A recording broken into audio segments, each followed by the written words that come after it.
د کہانی شروعات د دوه ملګرو نه کیږي چې یو نوم انډي وي او د بل ډیوډ. دوی دواړه په عجیبه سفر باندې راوتلي او دوانو ته عجیبه او لاعلاجه بیماری وي. ډیوډ په یو داسې نایابه بیماری کې مبتلا وي چې په هغې کې دله په هره موقع او په هر ځای کې خوب ورځي. که ناستې که ولاړې او که چا سره خبرې کوي. سر ورځې مخکې دوی د ریل په انتظار ولاړې چې د ریل پټلۍ ته وغورځېږي، خو په خوشقسمتۍ سره خلک یې بچ کړي. کله چې په زخمي حالت کې دې هسپتال ته منتقل کړی شي نو ډاکټر پرې د رسولۍ آواز وکړي. ستا د ډېر خوب همدا وجه ده، خو د چغو سورو په ځای باندې هغه د ډاکټر د وړاندې وده شي، ولې چې د ده بیماري به د ډېرې خوشحالۍ او یا د غم په موقع نوره هم سیوا شو. دله چې کله سترګې وغړېږي نو دې په هسپتال کې داخل کړی شوي، چېرته چې د ګاونډي انډي نومې هلک و چې هغه هم مرګ سره په جنګ و. د بیمارۍ له وجې ډاکټرانو د اپریشن په ذریعې سره دغه د پیپړو سیسه کټ کړې وه چې اوس صرف په مصنوعي اکسیجن باندې جم دی. د ډیوډ تعلق یو موسیقار خاندان سره و او د مرګ نه مخکې دا ارمان و چې د یو مشهور فنکار غوندې باجه غمونکی جوړ شم او د خپل پلار ارمان پوره کړم. هغه به د خپل ژوند تجربات او هلې ځلې د سوشل میډیا په ذریعې سره خلکو سره شریکول،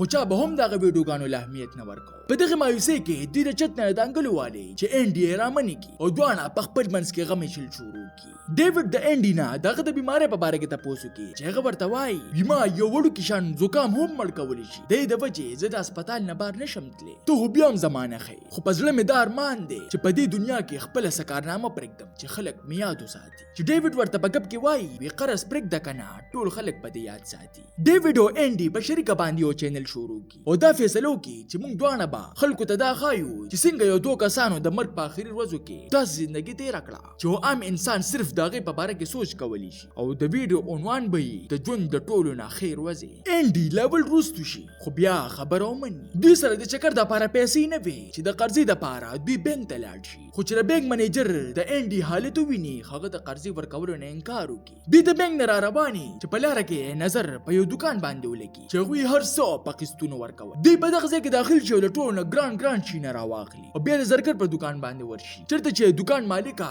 په دې خبره دوکه کړي چې زموږ دواړو یو ځای واده دی او د ګوتمو ورکولو سره سره په خوشحالۍ ولا مبارکي هم ورکړي. بیا دوی دغه ټول سامان په یو غل باندې خرڅ کړي او بیا د کرې د ګاډو والا له لاړ شي، چېرته چې د ټولو نه ګران ګاډي په کرې را روان کړي، خو هغوی دلته نه درېږي. دا ګاډي هغوی سمګلر له بوځي چې هغوی ولا د پیسو نه ډک دوه بیګه ورکړي. دې ته پته چې موږ سره دومره ټیم نشته، د دې وجې هغوی په دغه پیسو ځان له یو ګاډي واخلي او د خوشحالۍ دا منظر په کیمره کې ریکارډ کړي. په دې کې انډي له خوب ورشي خو په خوشقسمتۍ سره راپاسي او ګاډي قابو کړي. بیا دوی ته احساس وشي چې په زندګۍ کې صرف خپل خواهشات پوره کول نه دي بلکې بل چا له هم څه ناڅه خوشحالي ورکول پکار دي، چې څه د وجې دوی د یتیمخانې ماشومانو له کیلونې واخلي. بیا دوی د جاز ټیکټ راواخلي او مالدیف ته لاړ شي، چېرته چې سمندر په غاړه د سمندر د اوبو د شور او د نور نه مزې اخلي او په ګرمۍ سره ایسي ته سملي.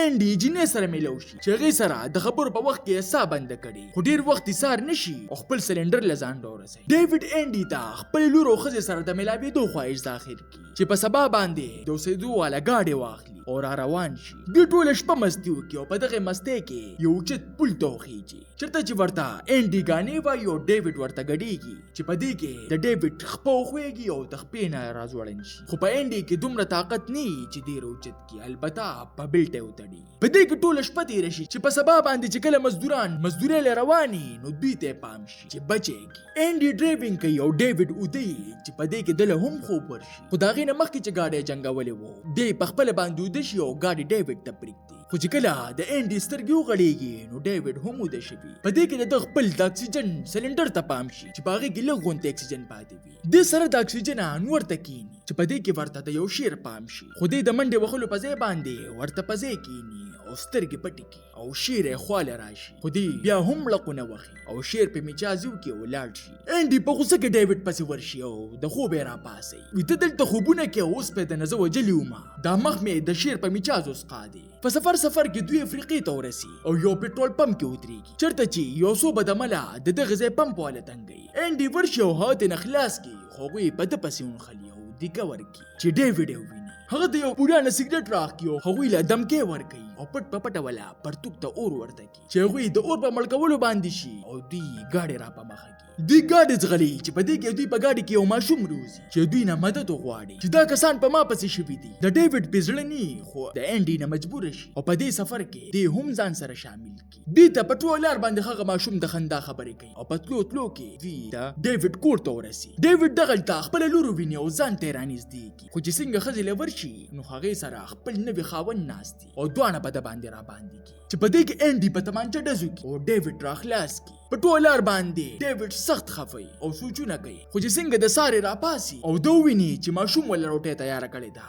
نو ټول غمونه ته هیر شي او ماشوم لا په انعام کې بلها پیسې ورکړي. وه ماشوم پرشتیا ماشوم نو هغه سره د دوی د ټول سامان د دوی گاډي وتښتو خو په دې د خفګان په ځای باندې انډي په خندا کې وایي هغه ماشوم ډیر روان او د کرې په گاډي کې د غرونو په لور روان شي او اوس د دوی د ټولو نه د سخت فیصلې وخت راشي. دوی یو بل سره واده کړی وای چې په اخره کې به خودکشي کوو خو چې کله وخت خودکشي راشي نو د یو هم همت نه کیږي. په دې کې ډیوډ ته اطلاع ملو شي چې ستا علاج مونږ معلوم کړی دی زر تر زر هسپتال ته ځان راورسوه. انډي ورته وایي چې دا ټول دروغ دي دوی ته علاج درکوي خو بیا هم دوی په جاز کې روان شي. په هسپتال کې دوی ته پته ولګي چې د ډیوډ د رسولې خبره غلطه وه. ډیوډ د سمندر په غاړه د خپل لور په تماشا چې هغه هم د دغونتې بېهوشه شي. دوی زر زر ورشي او خپل کاغذونه ښځې ته ښایي چې دا کوم بیماري چې په ما کې ده هغه مې لور کې هم ده خو ته ولې داسې تربیت وکړه چې دې ته د بیمارۍ احساس هم ونه شي او دې بېهوشه شي او چې کله سترګې وغړېږي نو لور یې مخې ته ولاړې ورته خاندي. دې په دې سره هسپتال ته ځان ورسوي چېرته چې انډي د مرګ په خوله کې پروت و. دې د ځان سره